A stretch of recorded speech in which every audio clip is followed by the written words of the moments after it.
Paring naina lakchaba Pantholilamgi wari paringda ngasi kunthraga mapalak suwa episode asida ngasi su wari anauba ma puraga lakjari matam khara hakchangi anabana kankhibana wari thabadi ngamkhidre mulamdai gi thaumu yorlaba matam asida miyamgi damak miyamgi thamoi penaba miyamgi puning sumatnaba Pantholilamna ngamliba makhai thaumai mana mutri phawdi wari kaya ama thajagi khanjari bibire ko wari sing ekhoi matam jana thaba ngamkhidabada waraubidana bakhanganjari yamna thuna ekhoi wari sing ado thadoknaba kan honajari ngasi amuk tabirasi kunthraga mapalak suba Pantholilamgi wari paring ama Sandhyana Romesh khoi gi lekai de leirakpado tha ahum mari surabane mahang leiribado makhoi gi mane gi yumdani nungti numit khudingi Romesh na Sandhya thorakpa aduga mahangna dukanda pochai leba kayado Romesh na hek lumlaga yengjabani makhoi ani wari sanade kauna ngangnade Romesh ki thamoi dadi Sandhya ga loina ningba maga puningba kayadi tattana phawri wa ngangba amadi wa haiba karimata ngamdabana Romesh na yamna chakna leijabani Sandhya kadai dagino mahangna mane hoida lei haibatani khangba Sandhya gi yum asengbadi Romesh na kaidonunda khangba natte nongmagi numil amadadi Sandhya gi mane aduna Romesh ta thabak amagi damak pakon sibani numitudani Sandhya amadi Romesh masak khangna khiba amadi wari kya kauna ngangna dana sana khiba hu khibado numittugi matungdagi Sandhya ga Romesh ka wari sanaba amadi thabak chatminaba khara khara horakhibani Romesh na college salurabasu college halakku matamda mahak Sandhya udradi leiba ngamde Sandhya khoide hekta challi makhoi gi thaba ingkhang mateng pangduna hekta sulaithoi wari kya sanai Sandhya na Romesh tagidi jahi amani di halle matam ayamada Sandhya na mangonda wangang ba kaidobada maje sadun hekta ngangi mahangna adumna ngang ba kaidobadudani Romesh na mahak ki thamoida warojaba chauningjaba tattana phaujariba mahangna Sandhya bu kya gi matik nusijai kya gi matik khanjai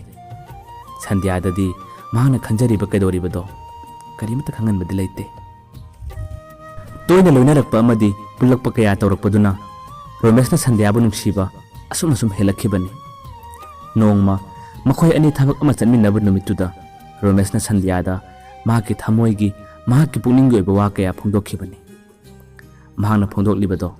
Sandhya na di yaba kawba leikhide Sandhya na phajana haiki nangmudi aina inaugumna khalli nangna soibu nasegumna khallu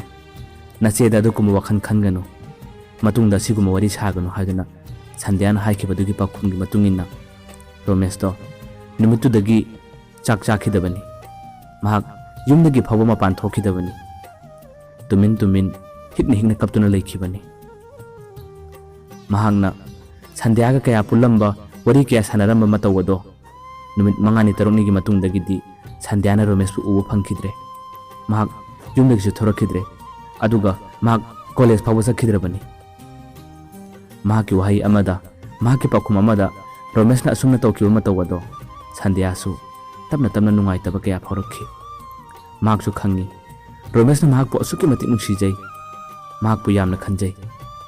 tawbatabu mahak Romesh kadi punsida kaidonungdo oiroi haiba wakal amadi Sandhya gi wakhanda tattana khanjari mahakna su Romesh pu kaya gi matik nungsijabani Romesh na mahakna nungsi haibado uthoktabani kariguma matangda mahak su Romesh ki wakhal khallaga numidangda hikningna kapjaribani somda Romesh na chak chadaba amadi yumdagi mapan tholakhidaba kaya aduda Sandhya na nongmadi Romesh to wari sanasi haiduna kawki numittuda mahakna Romesh pu kawraga phajana thembiki mahakna haiki nangna phawriba nungsibadugum chap manana isu phawi tawbatabu ngasi nang ai nungsinaba tarabasu nang hayangwai nupi thirakpa amadi lohonglakpa matamda nang kamdauna nang gaiga hingminagani nahak nasidagi government gi service natrabasu sen painaba kan honno nangi damak lengdana ai leptuna leigani haiduna Sandhya na Romesh ta phajaba pakhum kaya pibikhibani Sandhya gi adugumlaba pakhum adu tabada Romesh kaya gi mati haraujakhi numittuda Romesh to हराउबन हेमंदना ममितगी मपी तारा कपखिबनी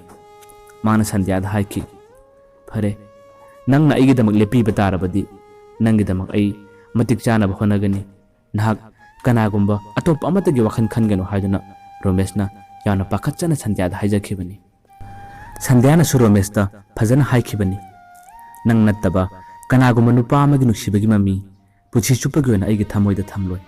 नंग खक्तगी नुक्सिबगी ममीनी ngasi phawba aina thamlakliba haiduna संध्याना रोमेशता हाइखिबनी ना कन्न होनो ना तुमकोन मतिक चाबा मी अमा ओइनबो होनो हाइदुना संध्याना रोमेशता थौना क्या पीखिबा दुना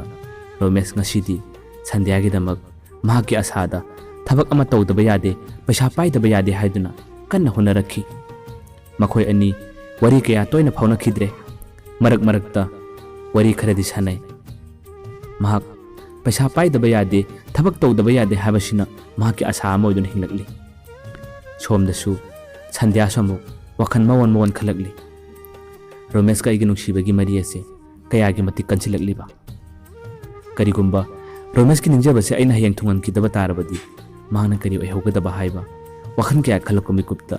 संध्यादो नुमिदांग खुदिंगी हिक्न हिक्न कपचरी महाकी थमोइदा करिगुंबा खरदंगदी लोलगा थमली कनामतना खंगब नत्ते संध्यागी मने खक्तना खंगबनी मतम कयाम हौख्रे था कयाम हौख्रे नोंगमदी इथा थाजदब नुमित अमदा रोमेशतो यामना हराउना संध्यागी मनाक्ता चेलखिबनी महांगना हराउना चेलकलगा संध्यादा तमखी महाग सेंट्रेंगी थबक खल्ले महाग ngasiदी निंगबा थुंगले हाइदुना संध्यादा हराउ नुंगाइबगी पाउ कया तमखी रोमेशना थबक खल्ले हाइबगी पाउ ताबदा संध्यासु यामना हराउ जखिबनी रोमेशना हाइकी थबक असिगी ट्रेनिंग हेक लोइबगा नंगा इगा लुहोंगसी नाक सोइदना लुहोंगबा यारबा नत्रा हाइदुना रोमेशना संध्यादा हाइरखिबनी रोमेश की वहाई अदु ताबदा संध्यादो थांगनबा मिकुप्ता ममितगी मपी ताना कबलखिबनी रोमेशना कैदौरगे नाना कबिदुबो हाइदुना हंगलुबा मिकुप्ता संध्यादो वरी अदु नाकलमरमदा थैरगा नाना थबक खलकपसिगी नुंगाइमनना कपनी फरे नाना ट्रेनिंग हेक चंगलगा थोरकु मिकुप्ता नंगा इगा लुहोंगनसी हाइदुना संध्याना रोमेशता थाजबा क्या पीखिबनी मतौ असुमना मखोय अनि वरी क्या सानरबा मतुंगदा ngasiदी रोमेश महाकी थबककीदमक ट्रेनिंग चंखरे संध्यासु रोमेशना ट्रेनिंग हेक चंखिबा मतुंगदगिदी महाकसु मनेगी मयुमदा लैत्रे महाक मसागी युमदा लाक्तुना लैख्रबनी सुमना मतम कया मथंग मथंग हौख्रबु मतुंगदा ngasiदी रोमेश महाकी थबककी ट्रेनिंग लोइदुना युमदा थोरखिबनी महांगना ट्रेनिंग लोइदुना थोरकु मिकुप्तदी संध्यादो मने खोइदा लैरमद्रे महांगना संध्यागी मनेदा संध्यादो कदाई चख्रबनो महाक मयुमदा चख्रबरा हाइदुना वा कया हंखिबनी मनेदुनसु फजना खुमकी नांगना ट्रेनिंग चंख्रबा मतुंग था अमरोम लैरगा महाक युमदा चख्रबनी नंग माग वरी साननिंगबदी फोन नंबर पीगे हाइदुना संध्यागी फोन नंबर पीरगा रोमेश का वरी कया सानहनखी रोमेशना संध्यादा हाइकी मतम अमदा नंगा इगा हाइनखिबगी मतुंगिना ngasiदी थबक अमा सोई फंगले अदुगा आई थबक की ट्रेनिंग जु लोयरगा थोरगले ngasiदी नंग आइगा लुहोंगलसी नखोइगी युमदा अखोइगी अहानजिंग थारगलगे हाइदुना संध्यादा रोमेशना फोन तौरगा हाइखिबनी मतौ असुम तौना रोमेश अमदी संध्या वरी क्या सानखी संध्यानदी मतम खरा तपथसी हाइदुना रोमेशता वा कया हाइजखिबनी रोमेशना याददुना नमदुना मखोइगी युमगी अहल लमनसिंग थादुना यामना थुना लुहोंगनबा वा कया कांगथोहनखिबनी यामना कुइनसु पंथखिदे रोमेश अमदी संध्या ngasiदी लुहोंगमा ताखिबनी महांगना सुती लेरिंगगी मनुंग असिदा यामना थुना लुहोंगनबा लेबनखी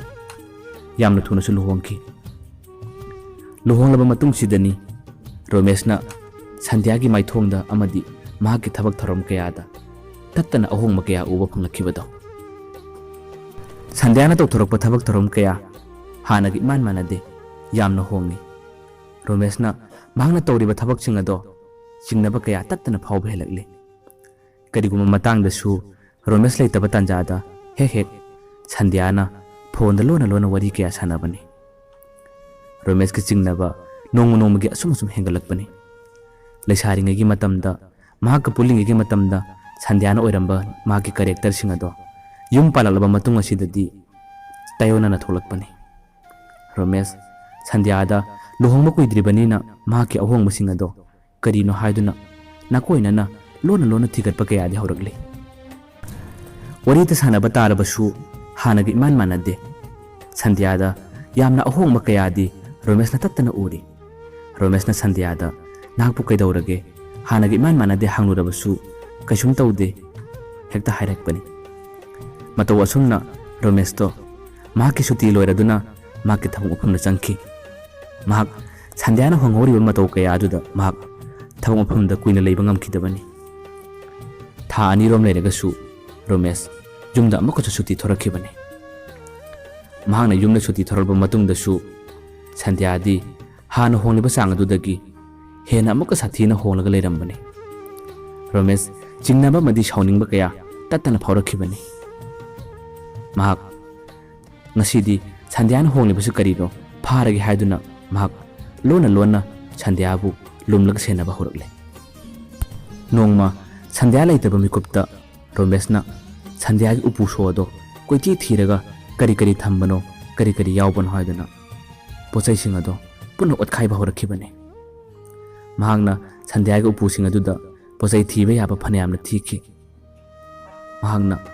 ꯃꯤꯀꯨꯞ ꯑꯗꯨꯗ ꯁꯟꯙ꯭ꯌꯥ ꯈꯣꯏꯒꯤ ꯐꯦꯃꯤꯂꯤꯒꯤ ꯀꯥꯞꯃꯤꯟꯅꯈꯤꯕ ꯐꯣꯇꯣ ꯀꯌꯥ ꯃꯍꯥꯛꯅ ꯎꯕ ꯐꯪꯈꯤꯕꯅꯤ꯫ ꯃꯍꯥꯛꯅ ꯐꯣꯇꯣꯁꯤꯡ ꯑꯗꯨꯗ ꯁꯟꯙ꯭ꯌꯥꯒ ꯃꯁꯛ ꯃꯥꯟꯅꯕ ꯅꯨꯄꯤ ꯑꯃ ꯅꯥꯀꯟꯗ ꯂꯦꯞꯂꯒ ꯐꯣꯇꯣ ꯑꯦꯜꯕꯝ ꯀꯌꯥ ꯑꯃꯗ ꯌꯥꯎꯔꯝꯕꯗꯣ ꯔꯣꯃꯦꯁꯅ ꯎꯈꯤꯕꯅꯤ꯫ ꯐꯣꯇꯣ ꯑꯗꯨ ꯎꯕꯗ ꯔꯣꯃꯦꯁ ꯄꯨꯡꯉꯛ ꯉꯛꯏ꯫ ꯃꯍꯥꯛꯀꯤ ꯋꯥꯈꯜꯗ ꯑꯍꯥꯟꯕ ꯑꯣꯏꯅ ꯈꯜꯂꯤ ꯐꯣꯇꯣ ꯁꯦꯝꯗꯣꯛꯂꯤꯕ꯭ꯔꯥ ꯅꯠꯇ꯭ꯔꯒ ꯀꯔꯤꯒꯤꯗꯃꯛ ꯐꯣꯇꯣ ꯃꯌꯥꯝ ꯑꯃꯗ ꯑꯁꯨꯝꯅ ꯌꯥꯎꯔꯤꯕꯅꯣ ꯍꯥꯏꯗꯨꯅ ꯇꯞꯅ ꯆꯤꯡꯅꯕ ꯀꯌꯥ ꯍꯦꯜꯂꯛꯂꯤ꯫ ꯂꯨꯍꯣꯡꯂꯝꯗꯥꯏꯒꯤ ꯃꯤꯀꯨꯞꯇꯁꯨ ꯁꯟꯙ꯭ꯌꯥꯒ ꯃꯥꯟꯅꯕ ꯐꯣꯇꯣ ꯀꯌꯥ ꯑꯃꯁꯨ ꯅꯥꯀꯟꯗ ꯂꯦꯞꯃꯤꯟꯅꯔꯒ ꯀꯥꯞꯄ ꯐꯣꯇꯣ ꯀꯌꯥ ꯑꯃ ꯇꯠꯇꯅ ꯊꯦꯡꯅꯔꯛꯂꯤ꯫ ꯃꯍꯥꯛ ꯆꯤꯡꯅꯕꯒꯤ ꯆꯥꯡ ꯑꯁꯨꯝ ꯍꯦꯟꯒꯠꯂꯛꯈꯤꯕꯅꯤ꯫ ꯏꯊꯥ ꯊꯥꯖꯗꯅ ꯁꯟꯙ꯭ꯌꯥꯅ ꯊꯕꯛ ꯆꯠꯄꯗ ꯐꯣꯜ ꯑꯗꯨ ꯄꯨꯈꯤꯗꯕꯅ ꯁꯟꯙ꯭ꯌꯥꯒꯤ ꯐꯣꯜ ꯑꯗꯨꯗ ꯀꯣꯜ ꯑꯃꯁꯨ ꯂꯥꯛꯈꯤꯕꯅꯤ꯫ ꯃꯍꯥꯛ ꯐꯣꯜ ꯑꯗꯨ ꯄꯥꯏꯈꯠꯂꯒ ꯋꯥ ꯑꯃꯠꯇ ꯉꯥꯡꯗꯅ ꯇꯨꯃꯤꯟꯅ ꯇꯥꯈꯤꯕꯅꯤ꯫ ꯐꯣꯜ ꯑꯗꯨꯗ ꯅꯨꯄꯤ ꯑꯃꯒꯤ ꯈꯣꯟꯖꯦꯜꯗ "ꯕꯦꯝꯃ, ꯅꯆꯦ ꯁꯟꯙ꯭ꯌꯥꯗꯣ ꯃꯍꯥꯛꯀꯤ ꯑꯅꯥꯕꯗꯣ ꯌꯥꯝꯅ ꯀꯟꯅ ꯍꯦꯟꯖꯤꯜꯂꯛꯂꯤ, ꯅꯍꯥꯛ ꯍꯣꯁꯄꯤꯇꯥꯜꯗ ꯑꯃꯨꯛꯇꯪ ꯂꯥꯛꯎ" ꯍꯥꯏꯗꯨꯅ ꯄꯥꯎ ꯄꯤꯔꯛꯈꯤꯕꯅꯤ꯫ ꯋꯥꯍꯩ ꯑꯗꯨ ꯇꯥꯕꯗ ꯔꯣꯃꯦꯁ ꯆꯤꯡꯅꯕꯒꯤ ꯆꯥꯡ ꯑꯁꯨꯝ ꯍꯦꯟꯒꯠꯂꯛꯈꯤ꯫ ꯃꯍꯥꯛ ꯋꯥ ꯑꯃꯠꯇ ꯉꯥꯡꯗꯅ ꯐꯣꯜ ꯑꯗꯨ ꯀꯛꯊꯠꯈꯤ꯫ ꯃꯍꯥꯛ ꯌꯨꯝꯗ ꯁꯟꯙ꯭ꯌꯥ ꯂꯥꯛꯄꯗꯣ ꯃꯤꯅꯤꯠ 5-10 ꯉꯥꯏꯗꯨꯅ ꯂꯩꯈꯤꯕꯅꯤ꯫ ꯁꯟꯙ꯭ꯌꯥꯅ ꯌꯨꯝꯗ ꯍꯦꯛ ꯆꯪꯁꯤꯜꯂꯛꯄꯒ ꯔꯣꯃꯦꯁꯇꯣ ꯏꯄꯟ ꯄꯟꯊꯗꯅ ꯁꯟꯙ꯭ꯌꯥꯗ ꯍꯪꯂꯛꯈꯤꯕꯅꯤ, "ꯅꯪ ꯀꯅꯥꯅꯣ?" ꯍꯥꯏꯗꯨꯅ꯫ ꯔꯣꯃꯦꯁꯀꯤ ꯋꯥꯍꯩ ꯑꯗꯨ ꯇꯥꯕꯗ ꯁꯟꯙ꯭ꯌꯥꯗꯣ ꯃꯁꯥꯗ ꯑꯉꯛꯄ ꯑꯃꯗꯤ ꯁ꯭ꯋꯥꯏ ꯂꯥꯎꯕ ꯑꯃ ꯐꯥꯎꯈꯤ꯫ ꯃꯍꯥꯛ ꯈꯪꯈꯤ ꯔꯣꯃꯦꯁꯅ ꯆꯤꯡꯅꯕ ꯑꯃꯗꯤ ꯀꯔꯤꯒꯨꯝꯕ ꯈꯨꯗꯝ ꯈꯔ ꯊꯦꯡꯅꯈ꯭ꯔꯦ ꯍꯥꯏꯕꯁꯦ꯫ ꯁꯟꯙ꯭ꯌꯥ ꯋꯥ ꯑꯃꯠꯇ ꯈꯨꯝꯗꯦ꯫ ꯔꯣꯃꯦꯁꯇꯣ ꯃꯃꯤꯠꯇꯒꯤ ꯃꯄꯤ ꯂꯦꯞꯄ ꯂꯩꯇꯅ ꯁꯤꯟꯊꯔꯒ ꯍꯥꯏꯔꯛꯈꯤꯕꯅꯤ, "ꯅꯪ ꯀꯅꯥꯅꯣ? ꯉꯁꯤ ꯑꯩꯅ ꯆꯤꯡꯅꯔꯤꯕꯁꯦ ꯑꯃꯨꯛꯇ ꯀꯣꯛꯍꯟꯕꯤꯌꯨ" ꯍꯥꯏꯗꯨꯅ ꯍꯟꯖꯤꯟ ꯍꯪꯂꯛꯄꯗꯒꯤ ꯁꯟꯙ꯭ꯌꯥꯗꯣ ꯂꯩꯃꯥꯏꯗ ꯐꯝꯊꯔꯒ ꯍꯤꯛꯅ ꯃꯍꯥꯛꯁꯨ ꯀꯞꯄ ꯌꯥꯎꯔꯛꯈꯤꯕꯅꯤ꯫ ꯂꯣꯠꯄ ꯌꯥꯔꯔꯣꯏꯗꯕ ꯋꯥ ꯑꯣꯏꯕꯅ ꯃꯍꯥꯛ ꯔꯣꯃꯦꯁꯇ ꯋꯥꯔꯤ ꯄꯨꯝꯕ ꯂꯤꯊꯣꯛꯈꯤ꯫ "ꯉꯁꯤ ꯅꯪꯒ ꯂꯨꯍꯣꯡꯂꯤꯕ ꯑꯩꯗꯤ ꯁꯟꯙ꯭ꯌꯥ ꯅꯠꯇꯦ, ꯃꯍꯥꯛꯀ ꯄꯣꯛꯃꯤꯟꯅꯕꯤ ꯐꯩꯕꯣꯛ ꯃꯅꯥꯎꯅꯨꯄꯤꯅꯤ꯫ ꯑꯩꯈꯣꯏ ꯆꯦꯆꯦꯗꯤ ꯗꯣꯛꯇꯔꯅ ꯃꯇꯝ ꯊꯥꯗꯨꯅ ꯉꯁꯤꯃꯛ ꯍꯣꯁꯄꯤꯇꯥꯜꯗ ꯕ꯭ꯂꯗ ꯀꯦꯟꯁꯔ ꯄꯦꯁꯦꯟ ꯑꯣꯏꯗꯨꯅ ꯂꯩꯔꯤꯕꯅꯤ꯫ ꯀꯔꯤꯒꯤꯗꯃꯛ ꯑꯩꯈꯣꯏ ꯆꯦꯆꯦꯅ ꯅꯪꯒ ꯑꯩꯒ ꯂꯨꯍꯣꯡꯅꯕ ꯁꯤꯟꯈꯤꯕꯅꯣ ꯍꯥꯏꯕꯗꯣ ꯃꯗꯨꯒꯤ ꯃꯔꯝꯗ ꯋꯥꯔꯤ ꯄꯨꯝꯕ ꯔꯣꯃꯦꯁꯇ ꯂꯤꯈꯤ꯫ ꯃꯍꯥꯛꯅ ꯑꯃꯨꯛ ꯃꯈꯥ ꯇꯥꯈꯤ, "ꯆꯦꯆꯦꯅ ꯅꯪꯕꯨ ꯀꯌꯥꯒꯤ ꯃꯇꯤꯛ ꯅꯨꯡꯁꯤꯖꯕꯅꯤ꯫ ꯇꯥꯏꯕꯪꯄꯥꯟꯁꯤꯗ ꯅꯪꯕꯨ ꯅꯨꯡꯁꯤꯕ ꯆꯦꯆꯦꯗ ꯀꯅꯥꯁꯨ ꯂꯩꯇꯦ꯫ ꯀꯔꯤꯒꯨꯝꯕ ꯃꯍꯥꯛꯅ ꯇꯥꯏꯕꯪ ꯊꯥꯗꯣꯛꯇꯨꯅ ꯆꯠꯈ꯭ꯔꯕꯗꯤ ꯅꯍꯥꯛꯅ ꯋꯥꯍꯧꯒꯗꯕꯗꯨꯒꯤ ꯈꯜꯂꯒ ꯃꯍꯥꯛꯅ ꯊꯧꯔꯥꯡꯁꯤꯡ ꯑꯁꯤ ꯄꯨꯟꯅ ꯁꯤꯜꯂꯝꯕꯅꯤ꯫ ꯃꯍꯥꯛꯅ ꯁꯤꯜꯂꯝꯕ ꯊꯧꯔꯥꯡ ꯑꯁꯤꯒꯤꯗꯃꯛꯇ ꯅꯪ ꯑꯩꯈꯣꯏ ꯆꯦꯆꯦꯕꯨ ꯋꯥꯔꯧꯒꯅꯨ, ꯅꯪꯅꯁꯨ ꯑꯩꯕꯨ ꯉꯥꯛꯄꯤꯌꯨ" ꯍꯥꯏꯗꯨꯅ ꯃꯃꯤꯠꯇꯒꯤ ꯃꯄꯤ ꯁꯤꯟꯊꯔꯒ ꯁꯟꯙ꯭ꯌꯥꯒꯤ ꯃꯅꯥꯎꯅꯨꯄꯤꯗꯣ ꯔꯣꯃꯦꯁꯀꯤ ꯃꯈꯣꯡ ꯄꯥꯏꯗꯨꯅ ꯀꯞꯆꯈꯤꯕꯅꯤ꯫ ꯋꯥꯔꯤꯁꯤꯡ ꯑꯁꯤ ꯄꯨꯟꯅ ꯈꯪꯂꯛꯄ ꯃꯤꯀꯨꯞꯇ ꯔꯣꯃꯦꯁ ꯑꯃꯨꯛꯀ ꯍꯟꯅ ꯈꯥꯡꯕ ꯉꯝꯈꯤꯗꯦ꯫ ꯃꯍꯥꯛ ꯃꯃꯤꯠꯇꯒꯤ ꯃꯄꯤ ꯂꯦꯞꯄ ꯂꯩꯇꯅ ꯁꯤꯟꯊꯔꯒ ꯍꯤꯛꯅ ꯂꯥꯎꯅ ꯀꯞꯂꯛꯈꯤ꯫ ꯃꯇꯝ ꯑꯃꯗ ꯁꯟꯙ꯭ꯌꯥ ꯃꯈꯣꯏ ꯑꯅꯤꯅ ꯁꯥꯟꯅꯈꯤꯕ ꯋꯥꯔꯤ ꯀꯌꯥ ꯑꯗꯨꯒ ꯁꯟꯙ꯭ꯌꯥꯅ ꯃꯉꯣꯟꯗ ꯍꯥꯏꯈꯤꯕ "ꯍꯟꯗꯛꯀꯤ ꯃꯄꯣꯛꯁꯤꯃꯒꯤꯗꯤ ꯅꯪꯒ ꯑꯩꯒ ꯂꯩꯃꯤꯟꯅꯕꯗꯤ ꯐꯪꯒꯗꯕ ꯃꯥꯟꯗ꯭ꯔꯦ" ꯍꯥꯏꯕ ꯋꯥꯍꯩ ꯀꯌꯥ ꯑꯃ ꯃꯇꯝꯗꯨꯗ ꯍꯥꯏꯈꯤꯕꯗꯣ Romesna matamduda thau kaya sakhidrabasu ngasidi tattana ningsinglakpada mahak awaba mu oiri. Khudakka thintaba tawdana mahaki nupibu puraga Sandhyana lairiba hospital ado tamna makhoi ani lakhibani. Makhoina hospital hek yawbaga Sandhyado yamna wana ICU room da chor thabet holaga oxygen thajillaga leirambado ukhibani. Sandhyagi adugumlaba matawadu ubada Romesh amukke hena thamoi kaikhi manakta changsillaga hikna kabladuna Sandhyagi makhut adu paiduna haiki. Nangna handaki mapok asida nangna ingona chalamliba pakhong asi karino karigidambak nangna achuk chawna ingona minamlibano haduna Romesh do hikna kabladuna wa kaya mathang tamlakhi. Sandhyado mahaki pangamdraba mamit aduna tapna pangthot aduna Romesh ta nuksina yenglakhi wa kharadi hainingi pau kharadi tamningi mapoksimagidi leiminaba phangloidaba nuksibani. Mahak Romesh ta wa amata ngangbadi ngamdabana mamittagi mapi lepa leitana sintharakhi. Romeshu pendaba mudi nungaitaba kaya aduna Sandhyada mahaki thamoiga oiba warol kaya tapna wakatlaga tamli. Sandhyado wa amata phawba khumba ngamdre. Mahakna Romeshna Sandhyada pau kaya mathang tamlabasu ngaktang leiragadi Sandhyagi makhut ado tapna thadorakhi. Romeshna leikhatlaga yengluba mikuptadi Sandhyado taibangdagi adumak thadoktuna chatlamle. Romesh to hikna kaplambadagi kanna launa Sandhyaba kolaga kaprakhi. Nang aibu thadoktuna chatkanu nang leitrabadi ai kanada ningai tawgani kanada ai nauthi sagani haduna Romesh to kanna launa kaplakhibani. Mahaki matawadu ubada Sandhyagi manaw nupi amadi mahaki mama mapasu punna kappa yaure. Ngaktang leiragadi doctor changsilakhi. Doctor changsilaga mi yamangre mi khara mapan thopiro ekhoi nupi masaje puthorak lage haduna makhoi mapalom thorakhi. Mapanda leiringagi mikup adudani Sandhyagi mamana Romesh ta sithi ema pirakhibado. Sithi ado haidolodana Romesh tapna chithi ado paaba horakhi. Chithi dugi warol duda asumne iramkhi. Dada Romesh matam amada nangna ingonda dada ko bayamna pamjakhibado ngasidi thamoi penna amukta kaujaramge. Dada Romesh nangonda ina minamkhiba amadi nangonda ina wa kaya lotkhibado nangaibu waroganuko nangaibu ngakpiyuko. Mapoksimagi nangi nanakta ina leiba phangdrabasu nuksiraba nangi saktam madudi taibang pandagi aina thadoramdai mikup phawbada sonduna adumuk leijage. Ngasi nangi nanakta leiriba aigi nuksirabi inaw nupido nangna aimangni khallaga luna tawbiyuko. Matam amada nangonda aigi wari kaya puna liningbani. Matamduda nangna thamoi kaigadaba nangna ningba kaigadabudagi khallaga nangonda aina wa mata haidabani. Handaki mapoksida nangi nanakta aina leiba phangdrabasu mathang mapok langon kaya dadi nangidamak soidana ai nangi nanakta lakani loijarage. Warol asi parbu mikuptani Romesh to amukke hena kanna kaplakhibado karidi pambai lei laibaksida puna leimino haduna tamlamdabani. Matau asumna Sandhyado Romesh ki manaktagi yamna lapna leikhi. Mahakna hairamagi matung inna Sandhyaga masak manabi mahaki manaw nupido Sandhyamakni khallaga Romesh ka punsi nungsangna hingminakhi.